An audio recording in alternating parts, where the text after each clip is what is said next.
Friends, ఇప్పుడే అందిన వార్త.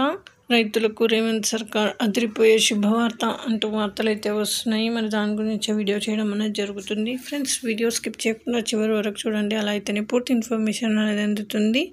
అలానే దయచేసి సబ్స్క్రైబ్ చేయండి. సబ్స్క్రైబ్ చేయడంతో నేను చేసే ప్రతి ఒక్క ఇన్ఫర్మేషన్ అనేది మీకు నోటిఫికేషన్ రూపంలో వస్తుంది. ఇంకా వివరాల్లోకి వెళ్ళిపోదాం. తెలంగాణ రైతులకు గుడ్ న్యూస్. త్వరలో మీ ఖాతాలో రైతు భరోసా డబ్బులు జమ కాబోతున్నాయి. ఈ విషయాన్ని నేరుగా వ్యవసాయ శాఖ మంత్రి తుమ్మల నాగేశ్వరరావు తెలిపారు. ఇవాళ జరిగిన అసెంబ్లీ సమావేశంలో రైతు భరోసా అంశంపై చర్చ పెట్టగా దీనిపై స్పందించి ఆయన మాట్లాడారు. ఈ మేరకు కీలక ప్రకటన చేశారు. అసెంబ్లీలో మాట్లాడిన మంత్రి తుమ్మల నాగేశ్వరరావు రైతులకు గుడ్ న్యూస్ చెప్పారు. రైతు భరోసా పథకం అమలుకు ముహూర్తం పెట్టారు.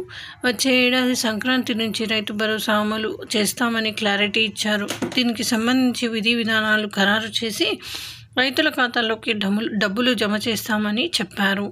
సాగు భూములకు మాత్రమే పెట్టుబడి సాయం అంటూ అన్నారు.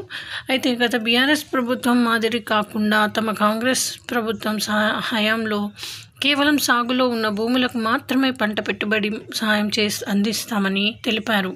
గతంలో సాగులో లేని భూములకు రైతు బంధు నిధులు జమ చేశారని ఆయన పేర్కొన్నాడు.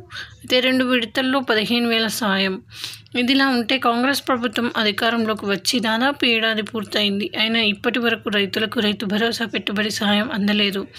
దీంతో చాలామంది రైతులకు పెట్టుబడి సాయం కోసం ఎదురు చూస్తున్నారు. ఇక గత బీఆర్ఎస్ ప్రభుత్వం రైతు బంధు పథకం కింద రైతులకు ఎకరాకు 10,000 పంట సాయం అందించి దీనిని 2 విడతల్లో అంటే ఖరీఫ్, రబీ సీజన్లో అందించింది. ఇక కాంగ్రెస్ ఎకరాకు 15,000 అందిస్తామని హామీ ఇచ్చింది. ఈ పంట సాయాన్ని 2 విడతల్లో అందిస్తామని పేర్కొంది. అయితే రైతు భరోసా పథకం అమలు కాకపోవడంతో గత ప్రభుత్వమే కారణమని కాంగ్రెస్ నాయకులు చెబుతున్నారు. గత ప్రభుత్వంలో రైతు బంధు పథకం ద్వారా అనర్హులకు సైతం ఆర్థిక సాయం అందిందని వారు ఆరోపిస్తున్నారు. అందువల్లనే దీనిలో మార్పులు చేయాలని కాంగ్రెస్ సర్కార్ భావించింది. ఈ మేరకు డిప్యూటీ సీఎం బట్టి విక్రమార్క ఆధ్వర్యంలో కేబినెట్ సబ్ కమిటీని నియమించింది.